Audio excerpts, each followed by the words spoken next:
সব জটিলতা কাটিয়ে ধীরে ধীরে আলোর মুখ দেখতে শুরু করেছে হযরত শাহজালাল আন্তর্জাতিক বিমানবন্দরের থার্ড টার্মিনাল। এই টার্মিনাল চালু করতে আগামী জুলাইতেই জাপানের সঙ্গে চুক্তি করতে যাচ্ছে বাংলাদেশ।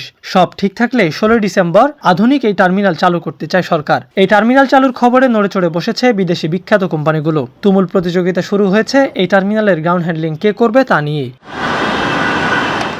আন্তর্জাতিক মানের সেবা নিশ্চিত করার লক্ষ্যে এখন পর্যন্ত লন্ডনের মেনজিস এভিয়েশন, তুরস্কের চেলেবি এভিয়েশন এবং সংযুক্ত আরব আমিরাতের ডানাটা এই মেগা প্রকল্পের গ্রাউন্ড হ্যান্ডলিং এর দায়িত্ব নিতে গভীর আগ্রহ প্রকাশ করেছে। বিশ্বজুড়ে এভিয়েশন সেবায় অত্যন্ত অভিজ্ঞ এবং শক্তিশালী এই 3 জায়ান্ট কোম্পানির আগমন শাহজালালের থার্ড টার্মিনালকে একটি বৈশ্বিক বাণিজ্যিক হাবে পরিণত করার দৌড়ে নতুন মাত্রা যোগ করেছে। আর এই তীব্র প্রতিযোগিতার আবহেই সম্প্রতি এক গুরুত্বপূর্ণ রাষ্ট্রীয় সফরে যুক্তরাজ্যের হিথ্রো আন্তর্জাতিক বিমানবন্দর পরিদর্শন করেছেন বেসামরিক বিমান পরিবহন ও পর্যটন মন্ত্রণালয়ের মাননীয় মন্ত্রী আফরোজা খানম।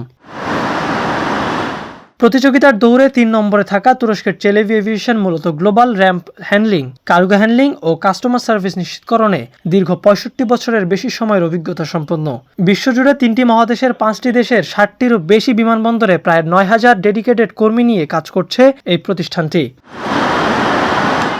2 নম্বর অবস্থানে থাকা সংযুক্ত আরব আমিরাতের ডানাটা বিশ্বের অন্যতম বৃহৎ বিমান সেবা প্রদানকারী প্রতিষ্ঠান হিসেবে container cargo handling, in-flight catering এবং এয়ারলাইন্সগুলোর সামগ্রিক অপারেশনাল ম্যানেজমেন্টের কাজে দারুণ পারদর্শী। 1959 সালে প্রতিষ্ঠিত এই কোম্পানিটি বর্তমানে 6টি মহাদেশের 35টি দেশে 41,000-এরও বেশি কর্মী নিয়ে তাদের বিশাল নেটওয়ার্ক পরিচালনা করছে।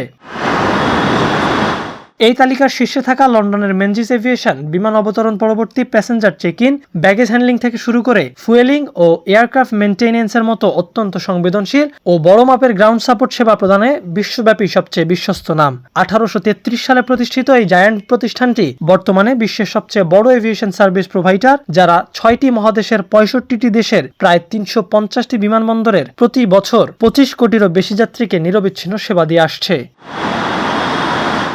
যুক্তরাজ্য সফরকালে বিমানমন্ত্রী মেনজিস এভিয়েশনের গ্রাউন্ড হ্যান্ডলিং ও যাত্রী সেবা কার্যক্রম সরাসরি পরিদর্শন করেন। এই পরিদর্শনের মূল লক্ষ্য ছিল বিশ্বখ্যাত প্রতিষ্ঠানগুলোর সেরা কার্যপদ্ধতি সম্পর্কে বাস্তব ধারণা নেওয়া, যা দেশের বিমানবন্দরগুলোর সেবার মান আন্তর্জাতিক স্তরে উন্নীত করতে সাহায্য করবে। আর মন্ত্রীর এই সফরের পর থার্ড টার্মিনালের কাজ পাওয়ার দৌড়ে মেনজিস এভিয়েশন আরও শক্তিশালী দাবিদার হিসেবে নিজেদের প্রমাণ করেছে বলে মত বিশেষজ্ঞদের।